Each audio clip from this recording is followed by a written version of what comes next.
옛날 조선 영조 시대 한양 육조거리에는 과거를 치르러 온 선비들로 북적였답니다. 그 중에서도 무과 시험장은 특히나 긴장감이 감돌았지요.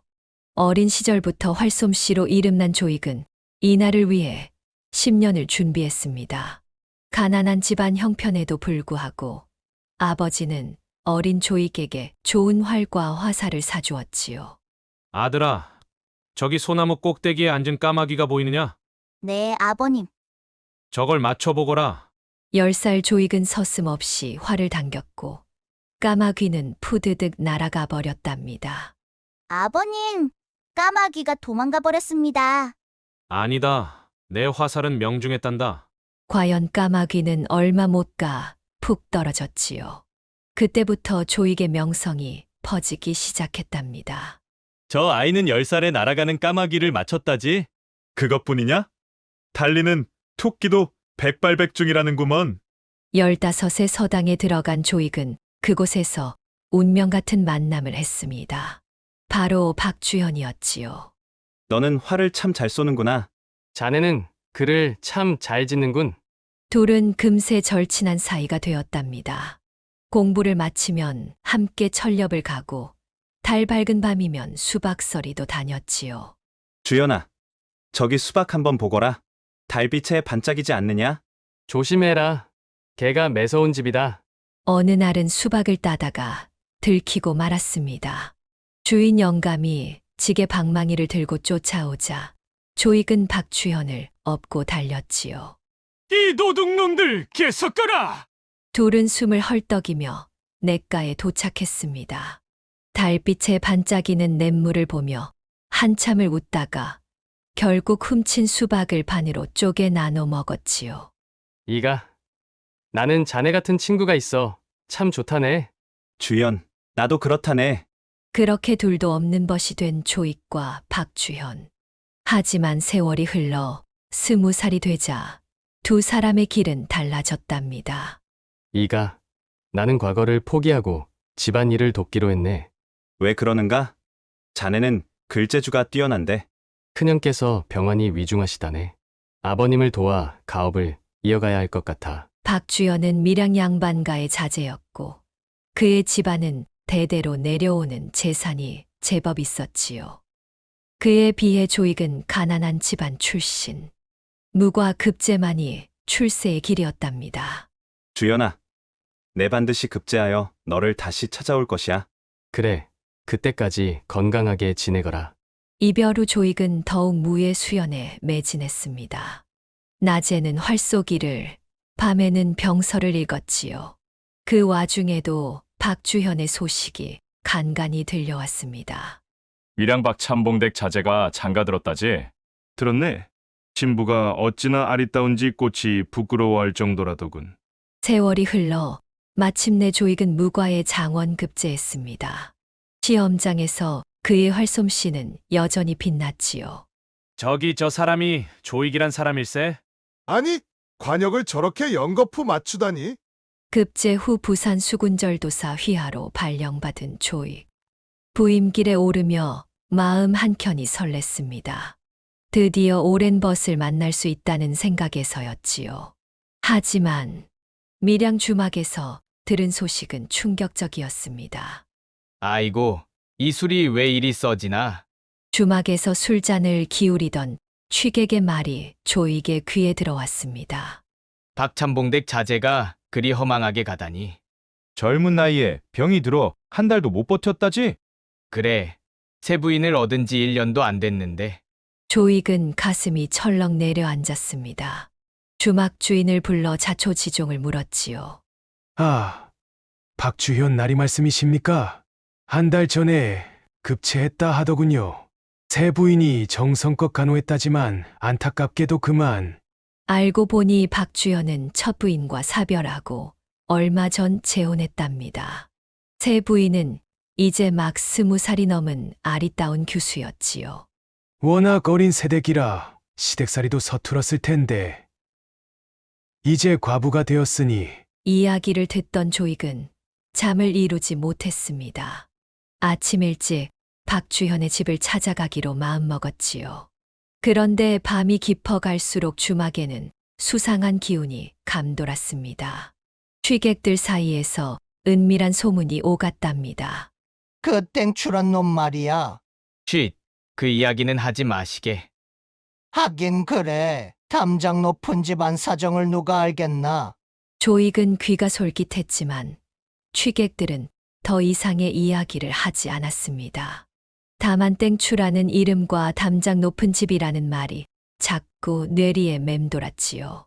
이튿날 아침 조익은 친구의 집을 찾아갔습니다. 대문 앞에 서니 10년 전 이별했던 날이 떠올랐지요. 누구십니까? 행랑아범이 문을 열었습니다. 조익이 자신을 소개하자 그의 얼굴이 밝아졌답니다. 아, 서울의 좋은 아리시군요. 도련님께 이야기 많이 들었습니다. 사랑채로 안내된 조익은 잠시 후 소복 차림의 젊은 부인을 맞이했습니다. 미망이는 이제 갓 20살을 넘긴 터. 하얀 소복이 더욱 그녀의 아름다움을 돋보이게 했지요. 상중에 찾아와 주시니 고인도 기뻐하실 것입니다. 미망인의 목소리는 맑은 물처럼 깨끗했습니다. 하지만 조익은 어딘가 모르게 불편한 기운을 느꼈지요. 빈소에 절을 올리는 동안 미망인의 구슬픈 곡소리가 울렸습니다. 하지만 이상하게도 그 울음소리가 진실되게 들리지 않았지요. 오늘 밤은 사랑채에서 묵어가십시오.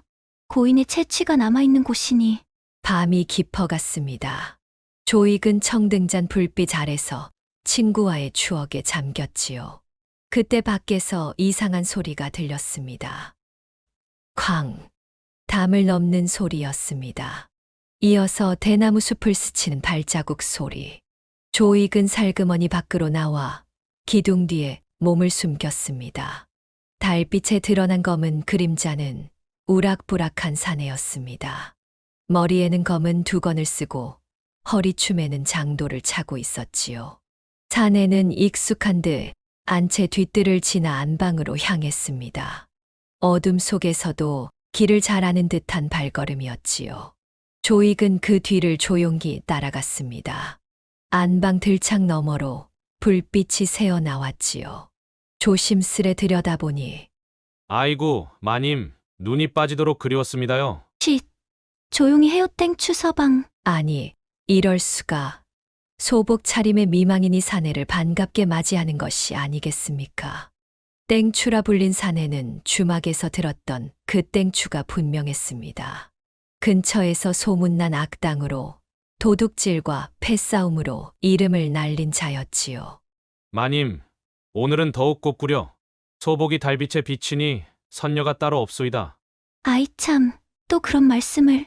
미망인은 수줍은 듯 웃으면서도 땡추의 품에 안기는 것을 마다하지 않았습니다. 자, 서방님.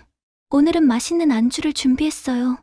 미망인은 미리 준비해둔 듯한 술상을 들여왔습니다. 기름기 도는 고기며 산의 진미가 가득했지요. 이놈의 고기가 참 맛있게도 생겼구나. 마님이 구워주시니 더 맛나고. 땡추는 기름기가 번들거리는 손으로 고기를 집어 먹었습니다. 미망이는 그런 땡추에게 술을 따라주며 교태를 부렸지요. 서방님, 오늘은 좀 더 오래 계시다 가세요. 허허, 마님도 참. 그렇게도 내가 보고 싶었소? 둘의 은밀한 대화를 엿듣던 조익의 가슴 속에서 분노가 치밀어 올랐습니다. 아직 상중인 집에서 그것도 친구의 죽음을 슬퍼해야 할 부인이 날이 이리 오셔요. 취기가 오른 땡추가 미망인의 옷고름을 더듬자 미망인은 교태 섞인 목소리로 말했습니다.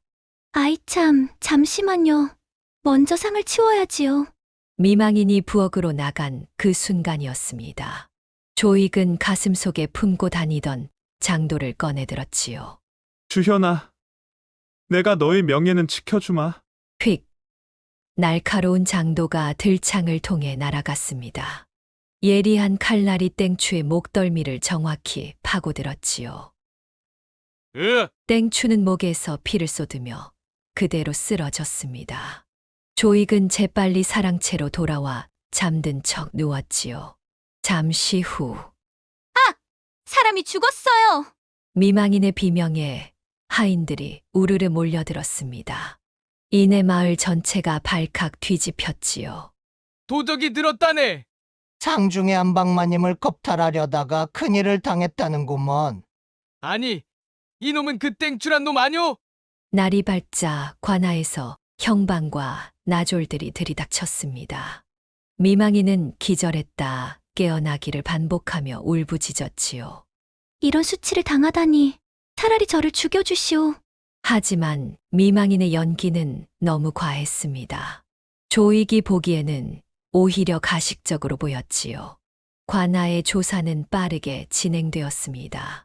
결론은 정절을 지키려다 도적을 죽인 열녀였지요. 박참봉댁 며느님이 진정 대단하시오.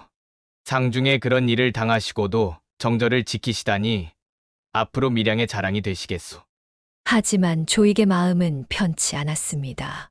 진실을 알면서도 말하지 못하는 괴로움이 컸지요. 그날 이후 미망인의 명성은 더욱 높아졌습니다. 정절을 지킨 열녀라 하여 칭송이 자자했지요. 상중의 도적을 물리친 열녀 박씨라는 이야기는 밀양을 넘어 경상도 전역으로 퍼져나갔답니다. 저댁 며느님은 참으로 대단하시다니까. 그래서 관에서도 정문을 세워준다고 하더군. 당연하지, 이런 분이 어디 있다고. 조익은 부산으로 떠나기 전 마지막으로 친구의 무덤을 찾았습니다. 주연아, 내 명예는 지켜주었다. 비록 진실은 아니지만 무덤 앞에 술을 한 잔 부어놓고 돌아서는데 미망인이 서 있었습니다. 나으리께서는 모든 걸 알고 계시지요?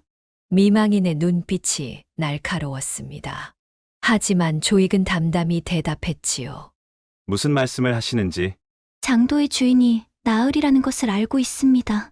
전 그저 지나가는 나그네일 뿐입니다. 이제 떠나볼까 합니다. 조익은 미망인을 스쳐 지나갔습니다. 뒤에서 들리는 미망인의 목소리가 차갑게 울렸지요. 고맙습니다. 하지만 원망합니다. 이듬해 봄 다시 밀양을 지나던 조익은 박주현의 집 앞에 우뚝 선 정문을 보았습니다. 열녀 박씨지문.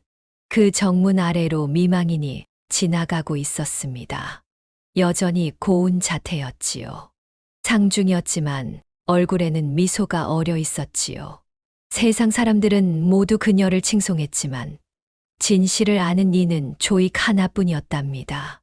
그래서 세상일이란 겉과 속이 다를 수 있다 했나 봅니다. 진실이 때론 가려질 수도 있다는 교훈을 전해주는 이야기였지요.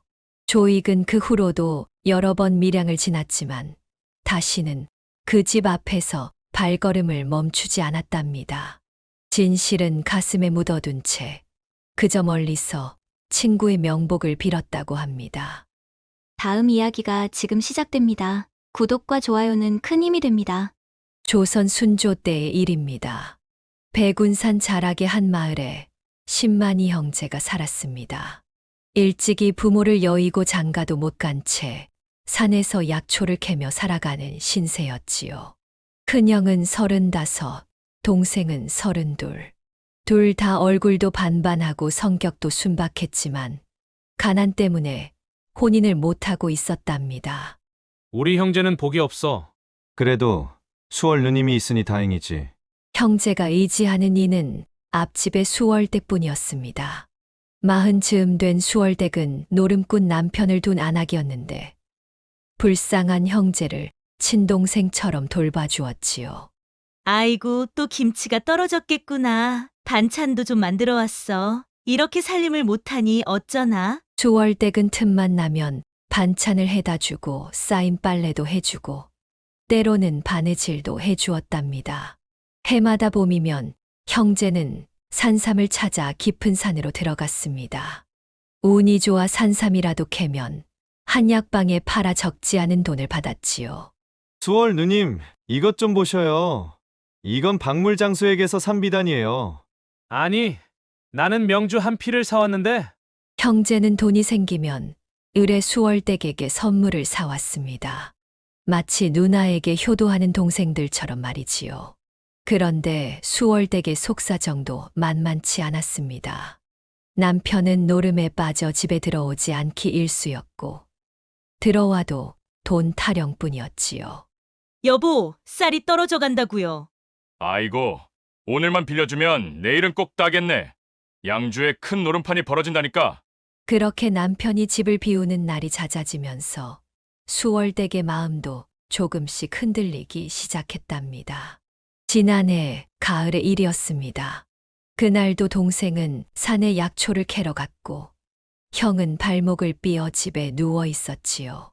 아이고, 이렇게 붓다니 죽이라도 끓여다 드려야겠네. 수월댁은 죽을 끓여 형의 집을 찾았습니다. 발목을 주물러 주면서 문득 옆을 보니 이게 웬일입니까? 아이고, 저런. 형의 아래가 차양막 지주처럼 빳빳이 서 있는 게 아니겠습니까? 수월댁은 얼굴이 확 달아올랐습니다. 나이 찬 총각이 저리 고생을 하다니. 인정 많은 수월댁의 마음이 흔들렸습니다. 장가도 못 가고 혼자 지내는 총각이 안쓰럽기도 하고 한편으로는 이상한 마음이 솟구쳤지요. 그저 도와주는 거지. 결국 수월댁은 형의 고통을 덜어주기로 마음먹었답니다. 그때 마침 산에 갔던 동생이 형의 발목 약을 사들고 돌아왔습니다. 하지만 마당에서 걸음을 멈출 수밖에 없었지요. 안방에서 들려오는 소리에 동생은 귀가 화끈거렸습니다. 얼마나 시간이 흘렀을까요? 넘쳐서 그런지 토끼보다 더 빠르네. 수월댁이 옷매무새를 바로잡으며 나왔습니다.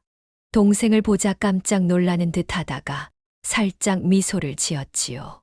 수월댁은 내심 당황했지만 담담한 척하며 천천히 집으로 돌아왔지요. 하지만 이게 웬일입니까? 자기 집으로 돌아가 안방 문을 열어보니 동생이 이미 거기서 기다리고 있었던 것입니다. 아니, 언제 이리도 빨리 왔누?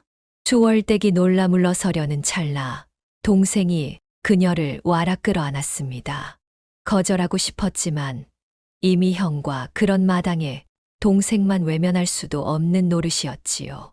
그날 이후로 수월댁은 형제와 은밀한 관계를 이어갔습니다. 시간이 날 때마다 두 형제를 번갈아가며 만나는 것이 일상이 되었지요. 이러면 안 되는데. 가끔 양심의 가책을 느끼기도 했지만 노름꾼 남편 때문에 외로웠던 터라 자꾸만 그들을 찾게 되었답니다. 어느 늦은 봄날이었습니다. 추적추적 내리는 봄비를 보며 수월댁은 마루 끝에 걸터 앉았지요. 노름꾼 남편은 원정투전을 간다며 열흘째 보이지 않았고 10만이 형제도 며칠째 산에 가고 없었습니다. 왜 이리 몸이 근질근질한지. 저고리 속으로 고쟁이 속으로 벌레가 기어다니는 것처럼 참을 수가 없었습니다. 그때였습니다. 덜컹 뒷집 살인문이 열리는 소리에 수월댁은 봉창으로 얼른 내다보았지요. 누님, 계시오? 더덕 좀 들어보시오. 동생이 약초 망태를 던져두고는 곧장 앞집으로 달려왔습니다. 둘은 기다렸다는 듯이 방문을 닫았지요. 막 거사를 치르려고 하는데 그때였습니다. 쾅쾅쾅. 누님, 안에 계시오? 갑자기 들려온 형의 목소리에 둘은 화들짝 놀랐습니다. 형이 마루에 성큼 올라서려는 찰나 더 큰 일이 벌어졌지요. 삐걱. 대문 소리가 들렸습니다. 노름꾼 남편이 돌아오고 있었던 것입니다. 아이고, 이걸 어째? 수월댁은 순간 눈앞이 캄캄해졌습니다. 하지만 이내 기지를 발휘했지요. 급히 동생을 다락으로 밀어넣고 형에게는 다듬이 방망이를 쥐어주었습니다. 우리 집에는 안 왔으니 다른 데 가서 찾아봐. 수월댁이 형의 등을 떼밀자 형은 다듬이 방망이를 든 채로 황급히 대문 밖으로 나갔습니다. 때마침 들어서던 남편과 마주쳤지만 워낙 급한 발걸음이라 인사도 없이 지나쳤지요. 남편이 안방에 들어와 앉자 수월댁은 아무 일도 없었다는 듯 태연하게 다락을 열었습니다. 이제 나와. 형은 잘 돌려보냈으니 이제 걱정 말고 돌아가. 동생이 다락에서 나오자 수월댁은 손바닥으로 그의 등줄기를 때렸습니다. 무슨 저지레를 했기에 형이 죽일 듯이 찾아다니나 그래. 사색이 된 동생은 그대로 뒷문으로 도망치듯 나갔습니다. 진짜 내막을 모르는 노름꾼 남편은 빙긋이 웃으며 담뱃대에 불을 붙였지요. 여보, 오늘은 운이 따라주지 않아서 말이오. 그날 이후 마을에는 이상한 소문이 돌기 시작했습니다. 진만이 형제가 요즘 자주 싸운다네. 그러게 말이세. 어제는 형이 다듬이방망이를 들고 동생을 쫓아다녔다지 않나. 한편 수월댁의 남편은 아내가 달라진 것을 느꼈습니다. 여보, 요즘 왜 이리 살림을 잘하시오? 반찬도 늘었고. 그러게나 말이에요. 앞집 형제들이 약초며 산삼이며 자주 갖다 주니 그렇지요. 남편은 그저 고마운 이웃이려니 했습니다. 하지만 형제는 이제 서로 얼굴도 보기 힘든 사이가 되었지요. 그래서 지금도 백운산 사람들은 이런 말을 한다고 합니다. 뒷집 총각들 둘을 데리고 살면 앞집 마누라 하나 건너가고 앞집 마누라 하나 건너가면 뒷집 형제는 둘로 갈라지는 법이라. 다음 이야기가 지금 시작됩니다. 구독과 좋아요는 큰 힘이 됩니다. 조선 영조 때의 일입니다. 한양 장안에 홍범이라는 사내가 살았습니다. 그의 아버지 홍초씨는 대대로 내려오는 양반가의 종손이었지만 아들 홍범은 영딴 종자였지요. 아버님, 서당은 제게 맞지 않습니다. 장사를 해서 큰 돈을 벌고 싶습니다. 이놈아! 양반의 자식이 장사를 한다고? 체면이 있지? 하지만 홍범은 어려서부터 서당 대신 기방을 드나들었습니다. 그러다 20살이 되자 장사 미천을 달라고 아버지를 조르기 시작했지요. 기방 출입도 모자라. 이젠 장사라니. 내 놈 때문에 집안 체면이 땅에 떨어지겠구나. 하지만 홍범의 조름에 못 이겨 홍초씨는 결국 미천을 내주고 말았습니다. 그렇게 두둑한 전대를 허리에 찬 홍범은 평양으로 떠났지요. 이제야 내 인생이 시작되는구나. 평양으로 가는 길에 홍범은 의기양양했습니다. 하지만 현실은 그리 녹록지 않았지요. 처음 해보는 장사에 어느 것 하나 쉬운 게 없었습니다. 평양에 도착한 홍범은 우선 하숙집을 찾았습니다. 그런데 하숙집 주인이 뜻밖에도 젊은 과부였지요. 얼굴이 곱고 자태가 빼어난 과부였습니다. 손님, 이쪽으로 방을 내어드리겠습니다. 과부의 목소리는 차분했지만 홍범은 그녀의 눈빛에서 무언가를 읽었습니다. 오랫동안 기방을 드나들며 익힌 안목으로 보니 그녀의 눈빛 깊은 곳에 외로움이 서려 있었지요. 저런 얼굴로 과부 노릇을 하다니.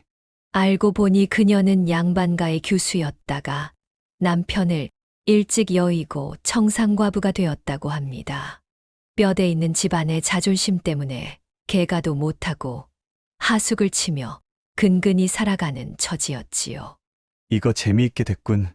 홍범은 과부의 처지를 파악하자마자 계략을 세웠습니다. 기방에서 익힌 경험으로 그는 알았지요. 양반가 교수 출신일수록 과부로 지내는 세월이 길수록 겉으로는 점잖아도 속은 더욱 타들어간다는 것을. 하지만 장애물이 있었습니다. 하숙집 주인 과부는 체면을 지키느라 손님 방에는 절대 발걸음하지 않았고 대신 젊은 하녀를 시켜 밥상을 들게 했지요. 아이고, 이렇게 고된 일을 젊은 아가씨가 하시다니. 홍범은 하녀에게 엽전 한 움큼을 쥐어 주었습니다. 봄이 왔는데 고향에 한번 다녀오시지 그러우. 큰돈을 받아든 하녀는 이튿날로 고향을 간다며 하숙집을 떠났습니다. 이제 하숙집에는 개성에서 온 인삼장수가 매일 술에 취해 들어와 자고 나갈 뿐 다른 사람은 없었지요.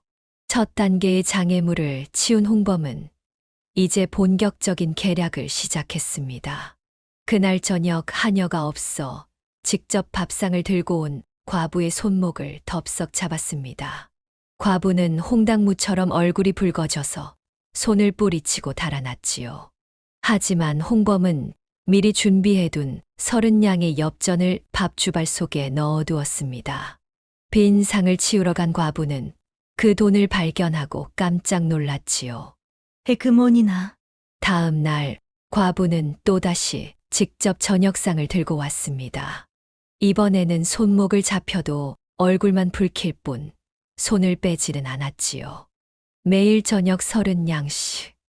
과부의 궁색했던 살림은 점점 나아졌고 그녀의 얼굴에는 조금씩 화색이 돌기 시작했습니다.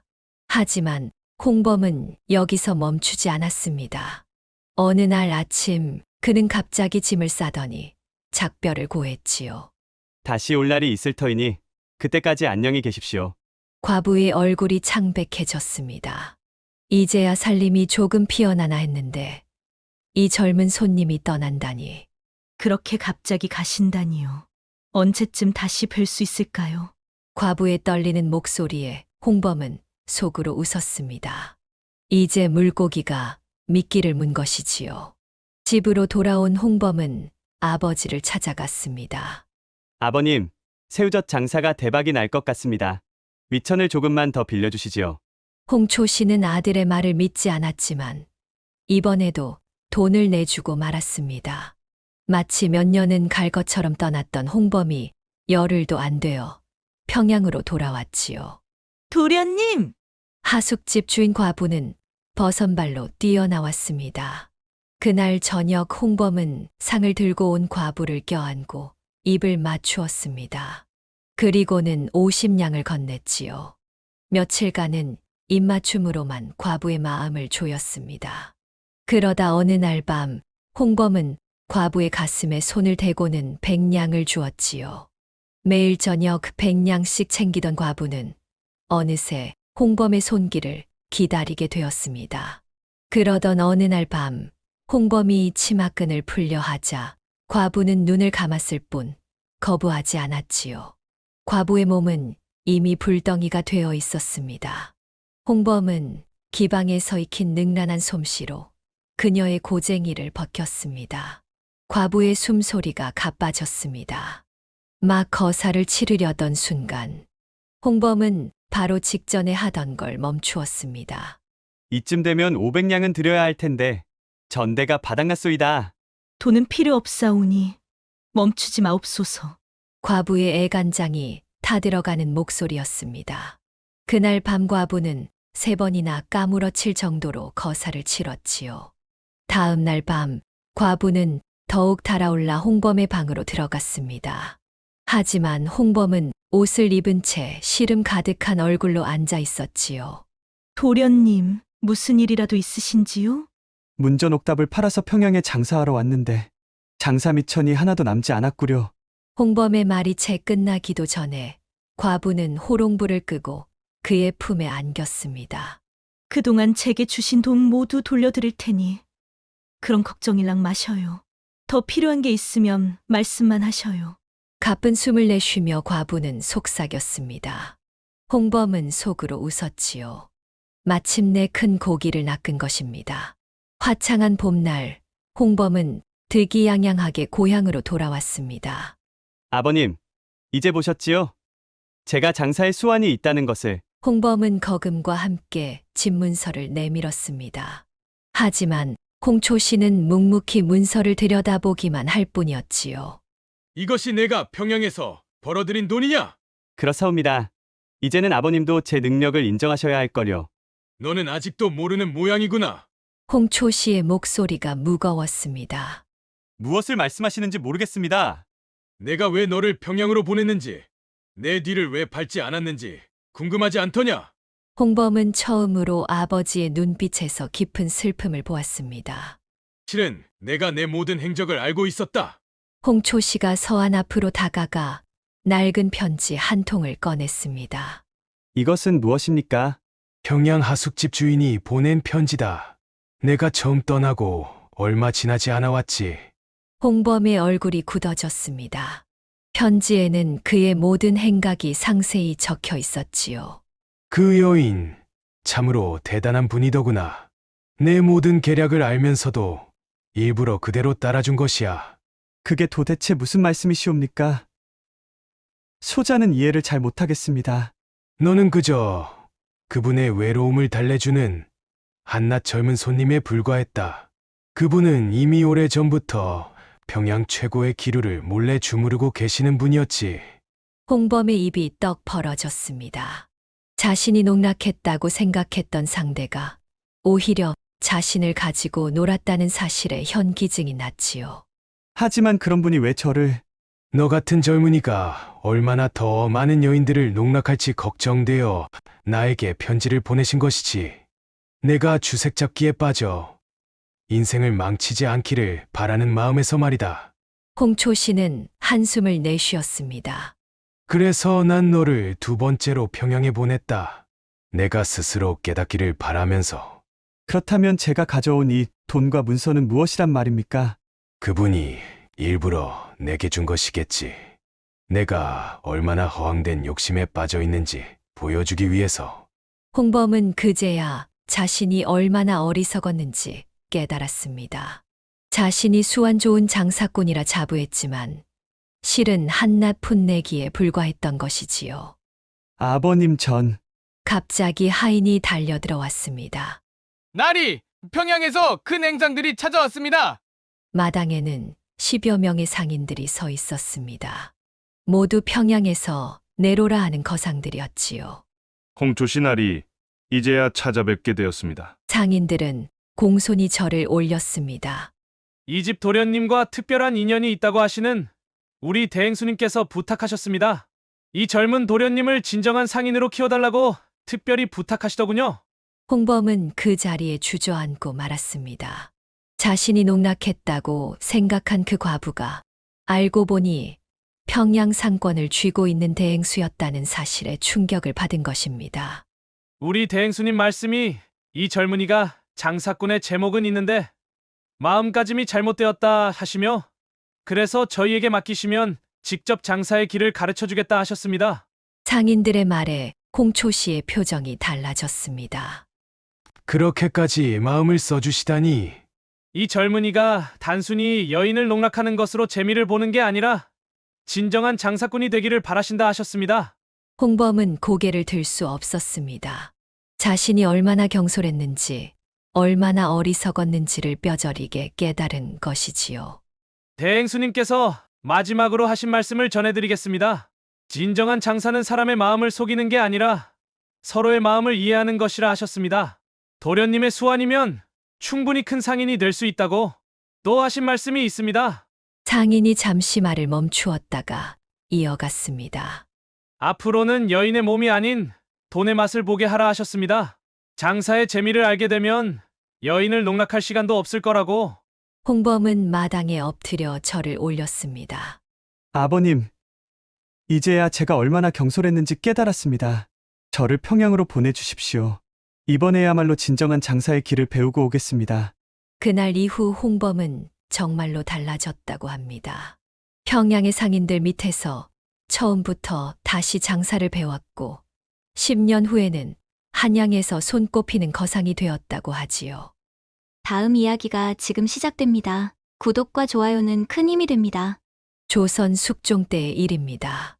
점도 치고 운세도 보고 묘터도 잡아주는 떠돌이 탁발승이 있었습니다. 절은 있으되 머무르지 않고 집은 없어도 온 천하가 집이라 하며 떠돌아다니는 승려였지요.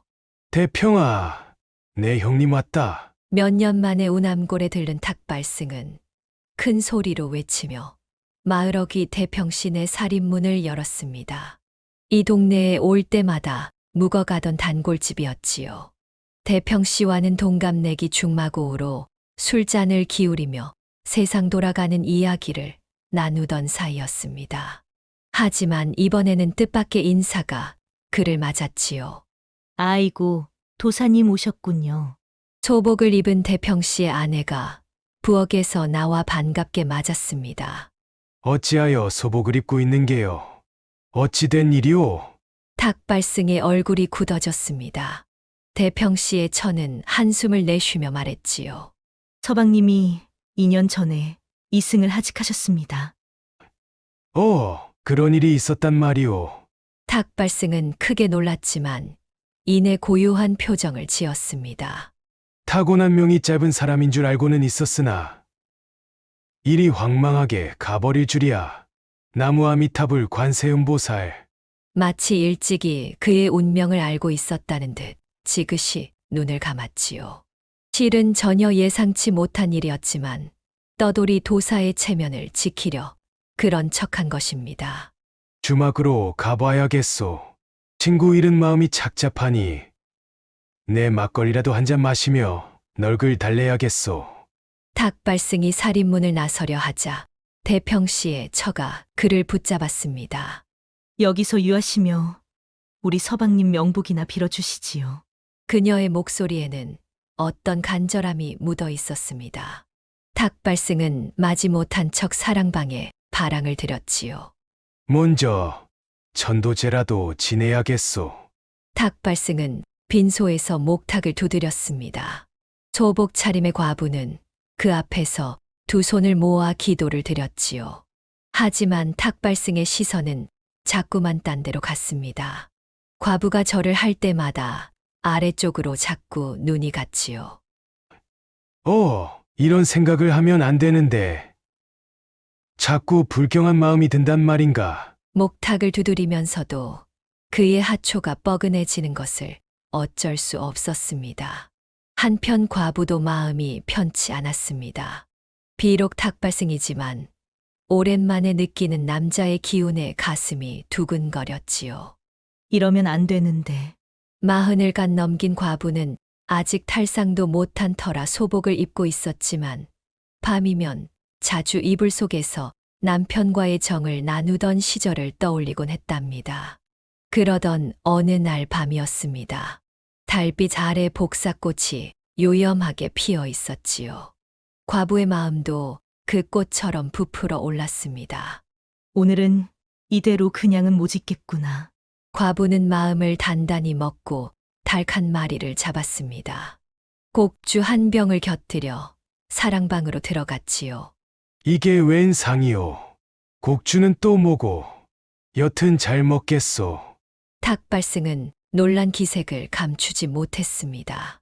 대평씨 생전에도 셋이서 이렇게 술을 마시곤 했지만 지금은 상황이 달랐기 때문이지요. 술이 거나하게 취한 탁발승은 소피를 보러 밖으로 나갔습니다. 그런데 부엌에서 물소리가 들렸지요. 무심코 틈새를 들여다본 순간 두 눈이 커지고 말았지요. 과부가 푸짐한 모습을 드러내놓고 목욕을 하고 있었습니다. 달빛에 비친 하얀 살결이 탁발승의 눈을 멀게 했지요. 사랑방으로 돌아온 탁발승은 잠을 이룰 수가 없었습니다.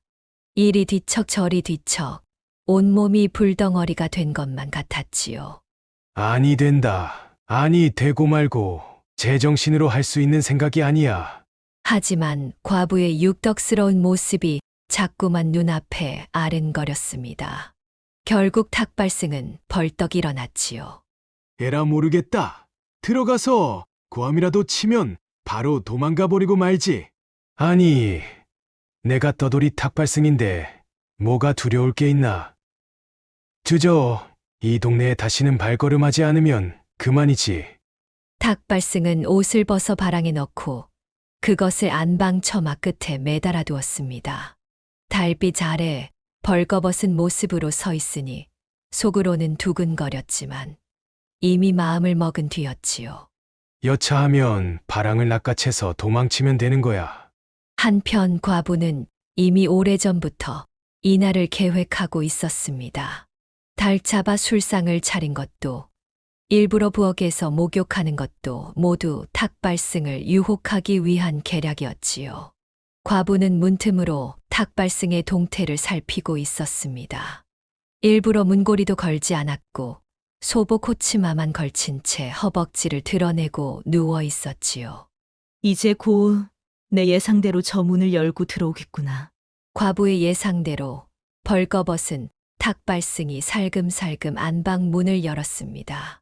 컴컴한 방 안에서 더듬더듬 과부에게 다가오는 소리가 들렸지요. 과부는 이리로 오라는 듯 두 팔을 벌렸습니다. 하지만 그 순간 에구머니나. 어둠 속에서 팔을 벌리던 과부의 손등이 탁발승의 뺨을 스쳤습니다. 그것이 화근이었지요. 화들짝 놀란 탁발승은 당장에 뒷걸음질 쳤습니다. 그리고는 처마 끝에 매달아둔 것을 낚아채 곧바로 달아나기 시작했지요. 쏜살같이 달리던 탁발승은 마을 어귀를 벗어나서야 숨을 골랐습니다. 하마터면 큰일 날 뻔했구만. 이제 날이 밝아오고 있었습니다. 서둘러 옷을 갈아입어야겠다 싶어 한 손에 들고 온 바랑을 내려놓았는데 아이고, 이게 뭐란 말이냐? 그제서야 자세히 보니 그것은 처마 끝에 걸려있던 지프로 엮은 달동울이었습니다. 달빛에 비슷해 보여 잘못 낚아챈 것이지요. 아니, 도사님! 이 꼭두 새벽에 그게 무슨 꼴이시오? 논밭으로 일하러 가던 동네 사람들이 벌거벗은 채 달동우리로 겨우 아랫도리를 가린 탁발승을 보고 깜짝 놀랐습니다. 탁발승은 잠시 당황했지만 이내 점쟁이다운 배짱을 부렸습니다. 점괘를 봤더니 이렇게 하고 들판을 돌아야 올해 풍년이 온다네. 나무 아미타불. 도사님께서 이렇게까지 우리 마을을 위해 애쓰시는 줄은 몰랐어. 동네 사람들은 오히려 탁발승의 말에 감동했습니다. 아니, 이런 부끄러운 몸을 무릅쓰고 과연 대단하신 분이야. 탁발승은 속으로 웃음이 나왔지만 더욱 진지한 표정을 지었습니다. 그러니 어서들 가시오. 내가 홀로 있어야 점괘가 더욱 영험해질 수 있어. 사람들이 모두 사라지자 탁발승은 한숨을 내쉬었습니다. 그때 멀리서 누군가 달려오는 소리가 들렸지요. 도사님! 도사님! 대평씨의 과부였습니다. 그녀의 손에는 탁발승의 바랑이 들려 있었지요. 이거라도 가지고 가세요. 과부의 얼굴에는 살짝 미소가 어려 있었습니다. 탁발승은 얼굴이 벌개져서 바랑을 받아들었지요. 그 후로 탁발승은 다시는 우남골에 발길을 들이지 않았다고 합니다.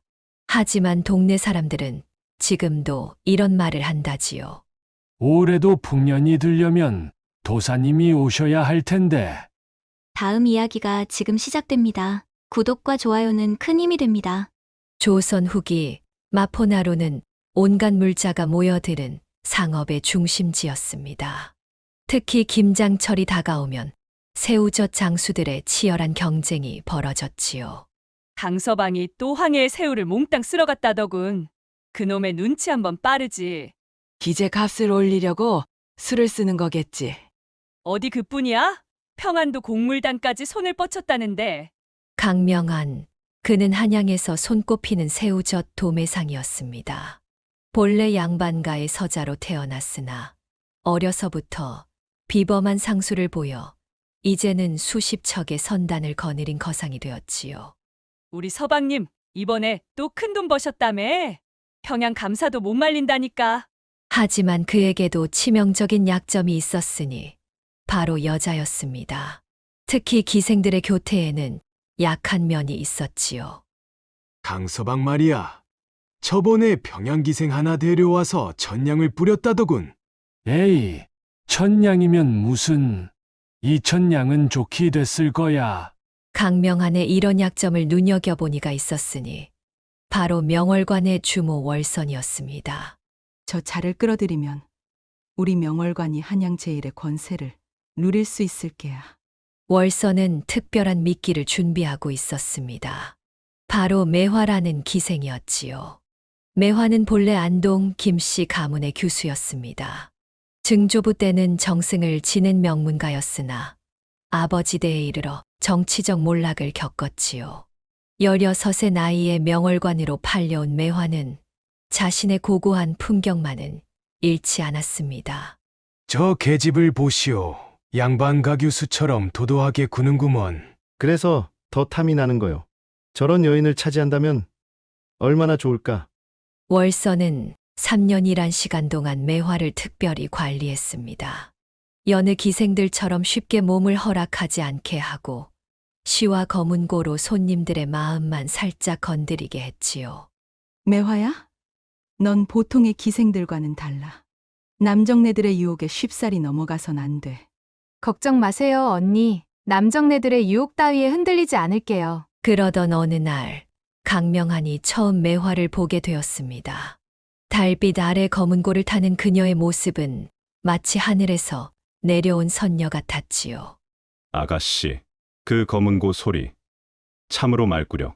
강명한은 처음으로 자신의 거만한 태도를 내려놓았습니다. 매화 앞에서는 그저 한사내일 뿐이었지요. 소녀의 보잘것없는 솜씨를 칭찬해 주시니 몸 둘 바를 모르겠습니다. 매화는 부끄러운 듯 고개를 숙였습니다. 그 모습이 더욱 강명한의 마음을 흔들어 놓았지요. 주모, 매화를 불러주시오. 그날부터 강명한은 명월관의 단골이 되었습니다. 하지만 매화는 쉽게 마음을 열지 않았지요. 나리, 소녀는 아직 마음의 준비가 되지 않았나이다. 돈이 문제라면 얼마든지 줄 수 있다. 네가 원하는 것이라면 무엇이든 할 수 있는 능력이 있는 조선 제1의 거상이 바로 나다. 돈으로 매길 수 없는 것들도 있사옵니다. 매화의 고고한 거절에 강명한은 더욱 집착하기 시작했습니다. 장사도 뒷전이었지요. 서방님, 황해도 새우철이 다가오는데 이리 손 놓고 있어도 괜찮겠습니까? 시끄럽다. 내 일에 참견하지 마라. 조아들의 걱정을 귓전으로 흘리며 강명한은 매일 밤 명월관을 찾았습니다. 서방님, 큰일 났습니다. 평안도 장사꾼들이 우리 선단과의 계약을 끊겠다고 합니다. 어느 날 집사가 급한 소식을 전했습니다. 강명한의 자리가 비어 있는 동안 다른 상인들이 그의 자리를 노리고 있었던 것입니다. 관두라고 해라. 그놈들이 어찌한다고 흔들릴 내가 아니다. 하지만 강명한의 말투는 예전 같지 않았습니다. 매화에 대한 생각이 그의 머릿속을 가득 채우고 있었기 때문이지요. 이번 새우철만이라도 직접 가보셔야 할 것 같습니다. 알았다. 알았다고. 내일은 꼭 가볼 테니 어여 물러나거라. 하지만 그 내일은 결코 오지 않았습니다. 매일 밤 명월관을 찾는 강명한의 발걸음이 무거워질 때마다 매화는 조금씩 마음의 문을 열어주는 듯했기 때문입니다.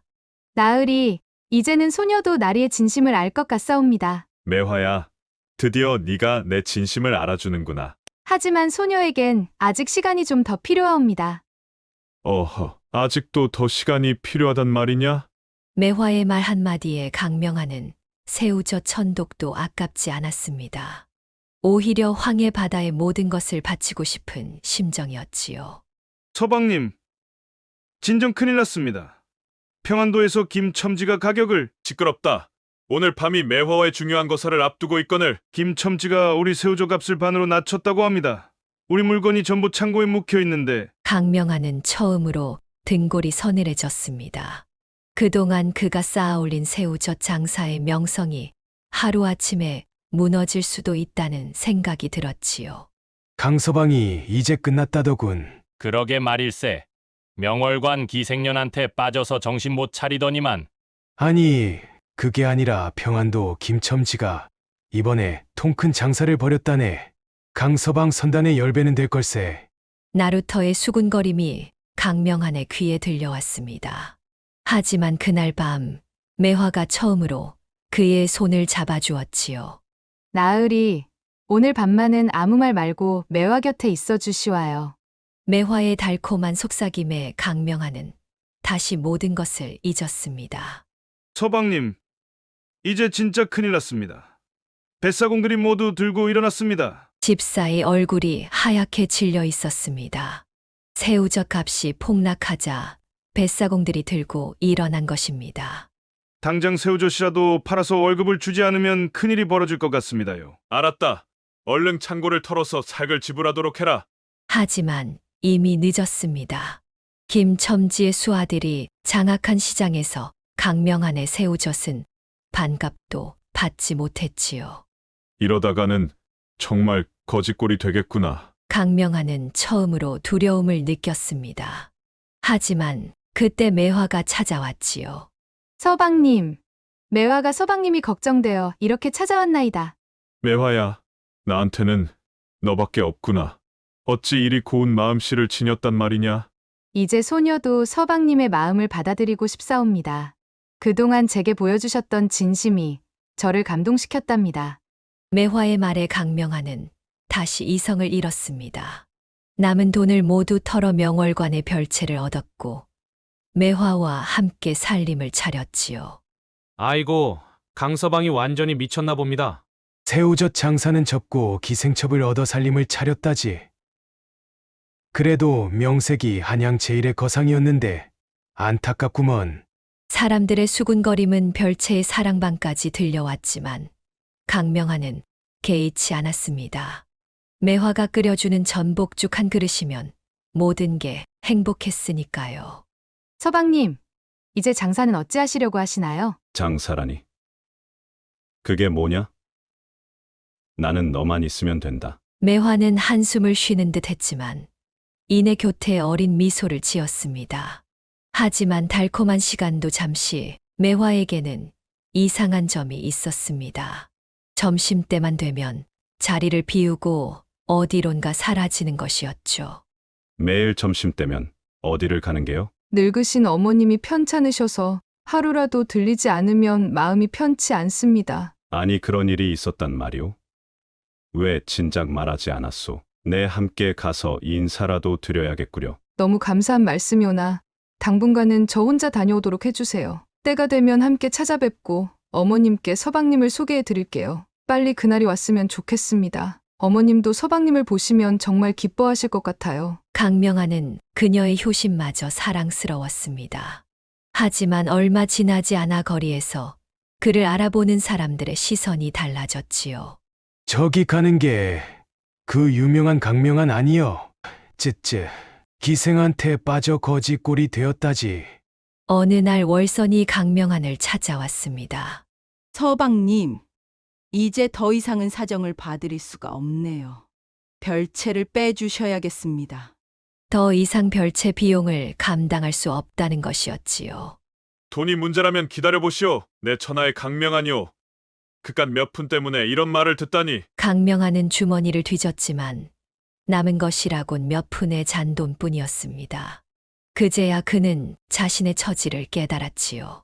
한때 수십 척의 선단을 거느리던 거상이 이제는 기생의 별채에서조차 쫓겨날 신세가 된 것입니다. 매화를 불러주시오. 매화라면 이렇게 내가 쫓겨나는 것을 바라만 보고 있지는 않을게요. 매화는 지금 여기 없습니다. 별채에 관한 얘기는 매화와도 이미 이야기가 끝났답니다. 그럴 리 없소. 내 매화를 직접 보고 이야기를 나누어 봐야겠소. 저리 비키시오. 하지만 매화는 이미 자리에 없었습니다. 그녀의 방에는 벼루와 화장도구만이 덩그러니 남아 있었지요. 매화야, 도대체 어디로 사라졌단 말이냐? 내 꼭 너를 직접 보고 이야기를 나누어야겠구나. 미칠 것 같은 심정으로 매화를 찾아 나섰습니다. 그리고 마침내 그녀가 말했던 병든 어머니의 집을 찾아갔지요. 문을 두드리자 웬 노파가 나와 말했습니다. 아가씨와 만나시려면 선약을 하셔야지요.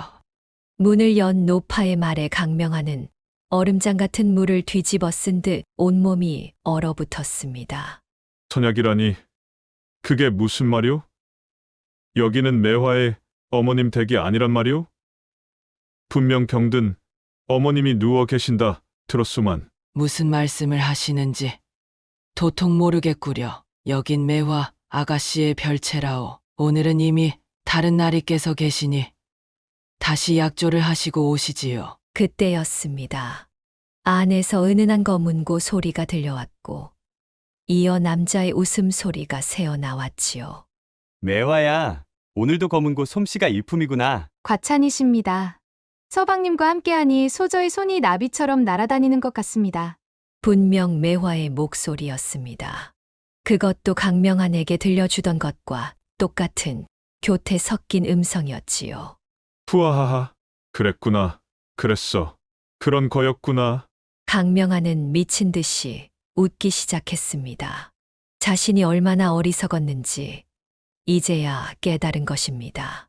모든 게 거짓이었구나. 허허허, 천하의 강명하니 한낱 계집에게 넘어가 이 꼴이 되다니. 강명하는 비틀거리며 걸었습니다. 달빛이 그의 처량한 모습을 비추었지요. 양반 가문의 몰락한 규수라. 허허허, 매일 울던 그 눈물도, 첫날 밤의 그 수줍음도 모두 거짓이었구나. 강명하나, 이 어리석은 놈아, 한양 최고의 거상이라 자부하던 내 놈 꼴을 좀 보거라. 그는 마포나루를 찾았습니다. 한때 그의 선단이 즐비하게 늘어섰던 그곳에는 이제 김첨지의 배들만이 가득했지요. 여보시오. 혹시 자비를 할 일꾼이라도 필요하지 않소? 하지만 아무도 그를 알아보지 못했습니다. 아니, 알아도 모른 채 했지요. 며칠 뒤 명월관에서는 여전히 매화의 검은고 소리가 울렸습니다. 언니, 강명한이란 자가 어찌 되었다던가요? 글쎄다. 전라도 어디로 내려갔다는 소문은 들었다만. 매화는 씁쓸히 웃었습니다. 그녀의 눈가에 맺힌 눈물이 달빛에 반짝였지요. 그 눈물이 진짜였는지 거짓이었는지는 아무도 알 수 없었답니다. 사람들은 이렇게들 말했답니다. 장사꾼이 제 욕심을 못 이기면 절이 된다니까. 그래도 한때는 마포나루 제1의 거상이었는데 기생의 눈물을 믿은 게 잘못이지. 그 눈물 속에 전 재산이 녹아내릴 줄은 꿈에도 몰랐겠지.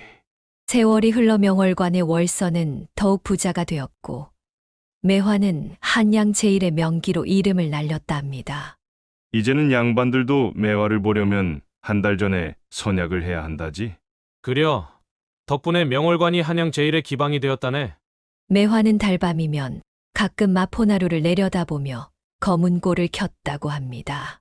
그 소리를 들은 뱃사공들은 이렇게 말했지요. 저 소리가 들리면 장사가 잘 된다는데. 그 소리에 넋도 타가는 강명한처럼 될라. 그래서 지금도 마포나루에서는 이런 말이 전해진다고 합니다. 장사꾼은 시세만 보지 말고 여자의 마음도 읽을 줄 알아야 하느니라. 기생의 눈물을 믿지 말라. 그 눈물 한 방울에 너의 전 재산이 스며들 것이니. 다음 이야기가 지금 시작됩니다. 구독과 좋아요는 큰 힘이 됩니다.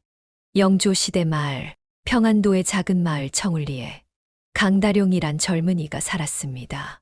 그의 아버지는 한때 그 고을 제1의 양반이었으나 영모에 휘말려 가산을 모두 잃고 아들만 남긴 채 세상을 떠났지요. 다룡아, 난 아무래도 여기까지인 것 같구나. 아버님, 그런 말씀 마세요. 어찌 소자를 두고 그런 말씀을 하신단 말입니까? 아니다. 네, 너에게 꼭 해주고 싶은 말이 있구나. 아버님. 다룡아, 넌 반드시 잘 살 운명을 타고났다. 이 애비는 그걸 믿는단다. 아버님 걱정 마세요. 제가 꼭 잘 살아서 아버님의 한을 풀어드리겠습니다.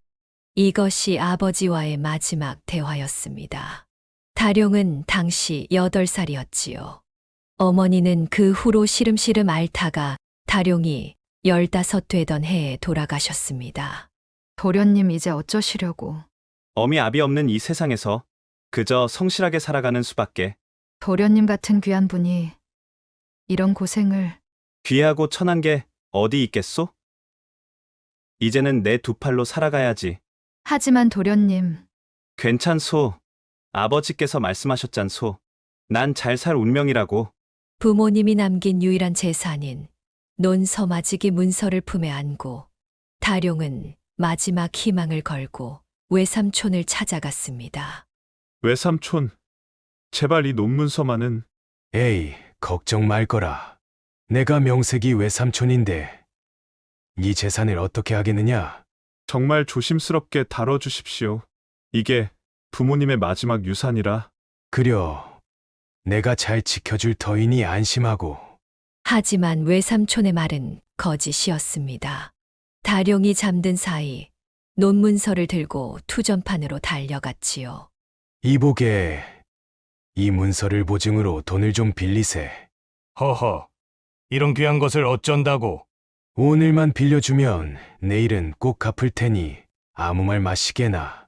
다음 날 아침, 다룡은 외삼촌의 술 취한 목소리에 잠을 깼습니다. 다룡아, 미안하구나. 외삼촌, 설마 또 투전판에 가신 건 아니죠? 내가 그만 또 실수를 했구나. 논문서는요? 문서는 어디 있습니까? 그게 말이다. 어제 투전판에서 그만. 다룡의 얼굴이 하얗게 질렸습니다. 마지막 희망마저 사라진 것입니다.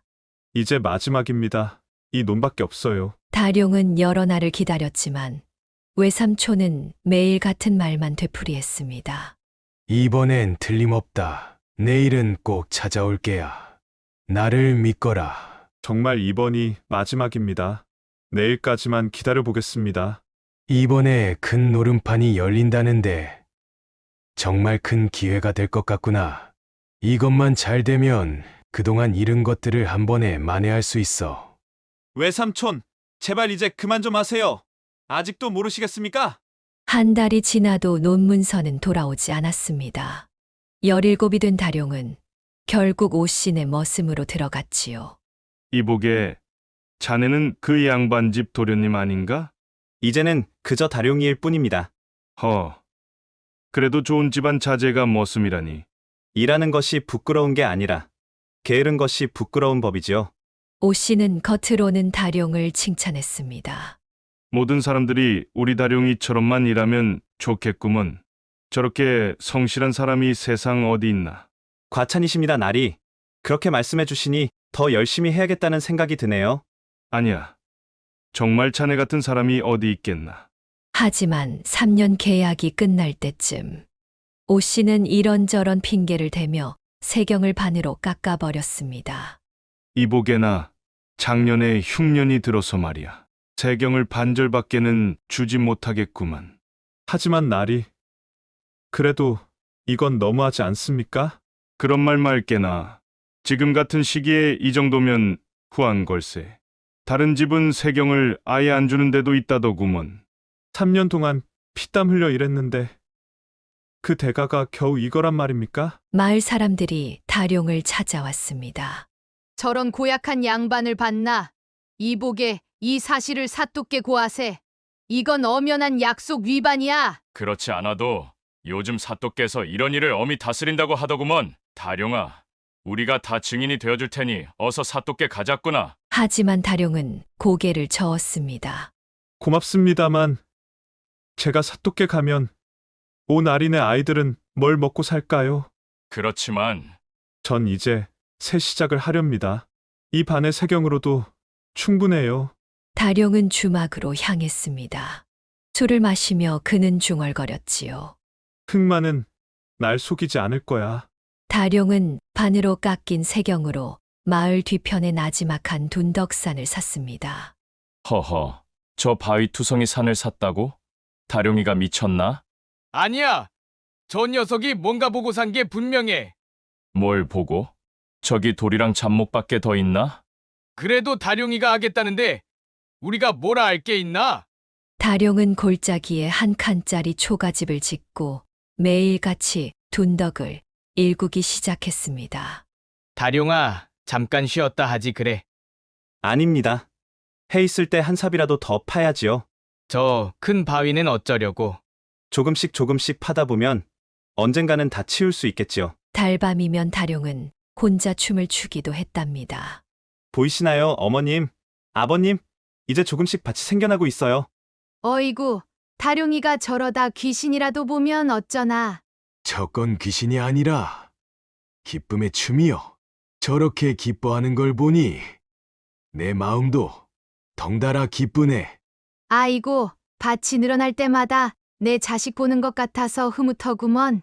말은 이렇게 하면서도 마을 사람들은 다룡에게 먹을 것을 가져다 주곤 했습니다. 이건 어제 담근 김치여. 한번 잡숴봐. 죄송하게도 매번 이렇게 신세를 지내요. 무슨 소리?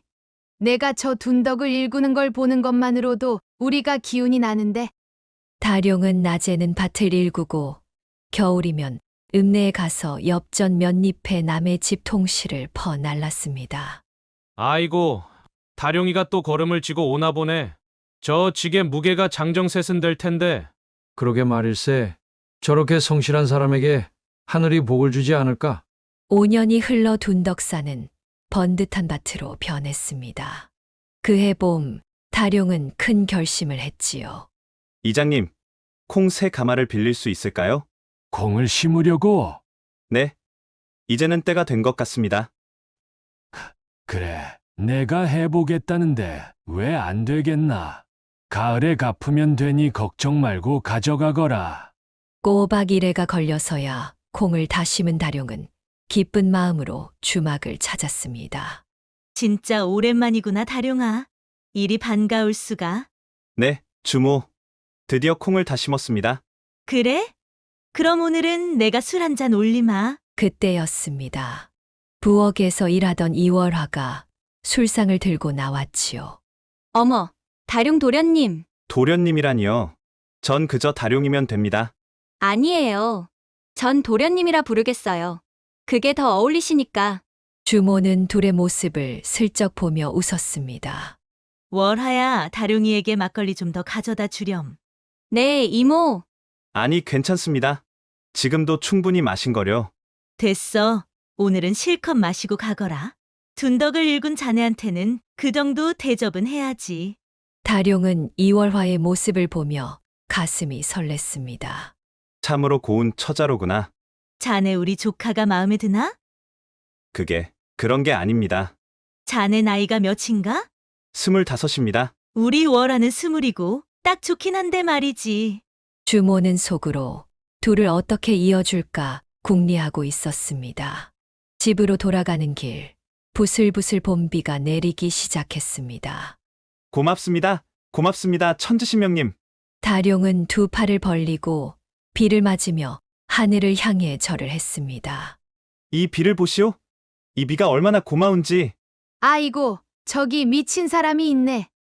아니요, 다룡이가 기뻐서 그러는 거요. 지나가던 마을 사람들이 웃으며 말했습니다. 며칠 뒤 노란 콩싹들이 올라오더니 떡잎을 활짝 펼쳤고 한여름이 되기 전에 밭을 가득 메웠지요. 이보게, 다룡이 콩밭 좀 보게. 아니, 이렇게 잘 자랄 수가. 그 많은 걸음을 버날른 보람이 있구먼. 그러던 어느 날 이월화가 찾아왔습니다. 도련님, 이모가 이거 갖다 주라고 했어요. 이게 뭐요? 막걸리하고 찐 고구마예요. 밭일하시느라 배고프실까 봐서. 다룡은 이월화의 노란 저고리 차림이 꼭 콩꽃 같다고 생각했습니다. 월화, 내가 말해줄 것이 있소. 네, 도련님. 말씀하시어요. 내가 이제 부자가 될 것 같소. 이 콩이 마르고 나면 20섬은 나올 거요. 정말요? 그럼 도련님 그때가 되면 그때는 내가 당신에게 청혼을 하려고 하오. 이월화의 얼굴이 붉게 물들었습니다. 주모께도 말씀드려놨소. 당신을 향한 내 마음과 앞으로의 계획에 대해 말이오. 전 도련님만 좋으시다면.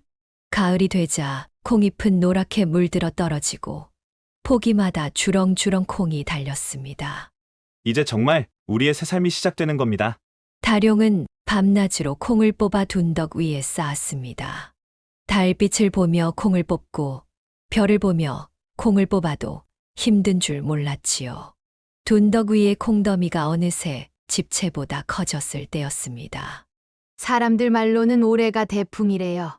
그래, 우리 다룡이가 제일 큰 상을 받았지. 이제 곧 혼례 날짜를 잡아야겠어요. 그려, 우리 월화도 단단히 마음이 있는 모양이구먼. 주막에서 점심을 먹고 있던 그때였습니다.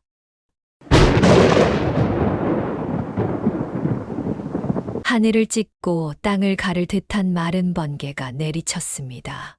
다룡이, 큰일 났네. 무슨 일이십니까? 저기 봐. 둔덕에서 연기가 나고 있어. 다룡은 그 자리에서 얼어붙었습니다. 멀리 둔덕에 쌓아둔 콩더미에서 연기가 치솟고 있었던 것입니다.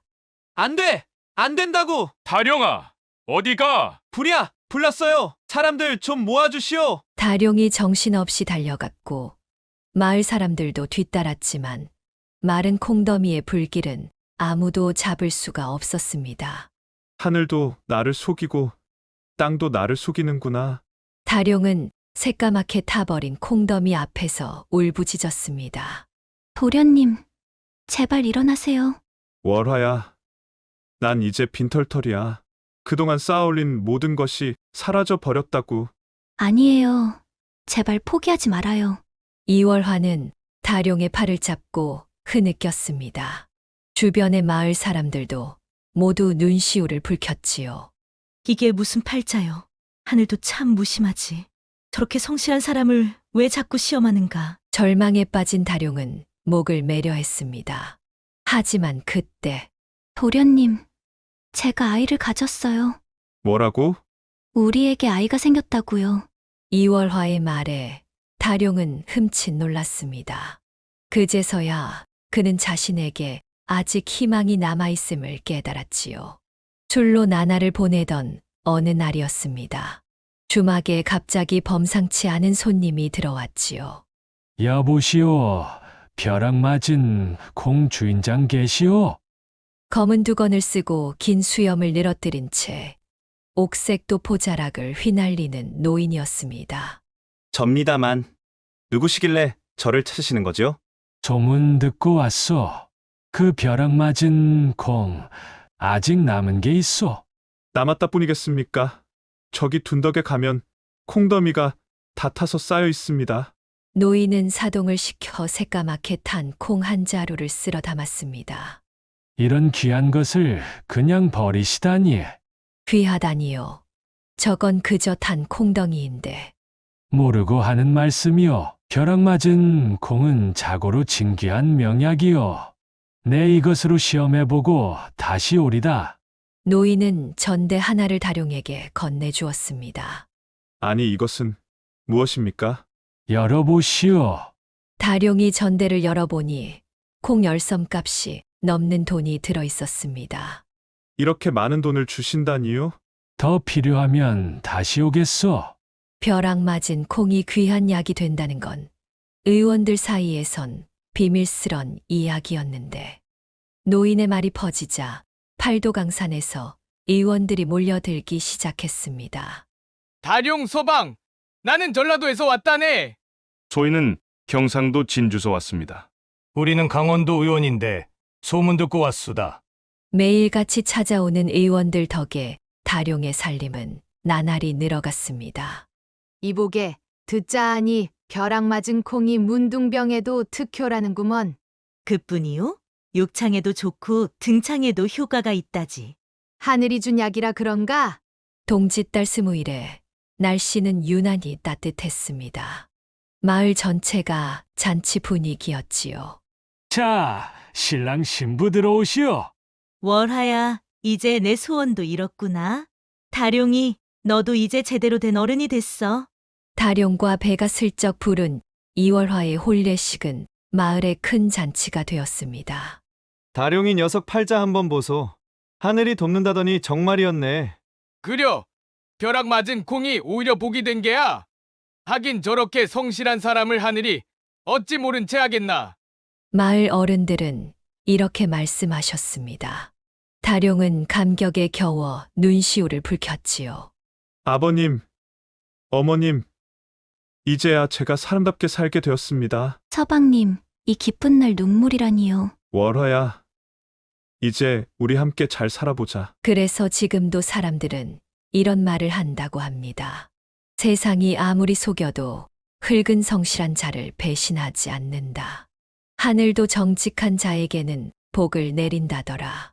그러고 보니 말이야, 다룡이처럼 벼락 맞고 오히려 부자 된 사람 누가 있다나? 허허, 그건 하늘이 준 복이지 성실한 자에게만 주는.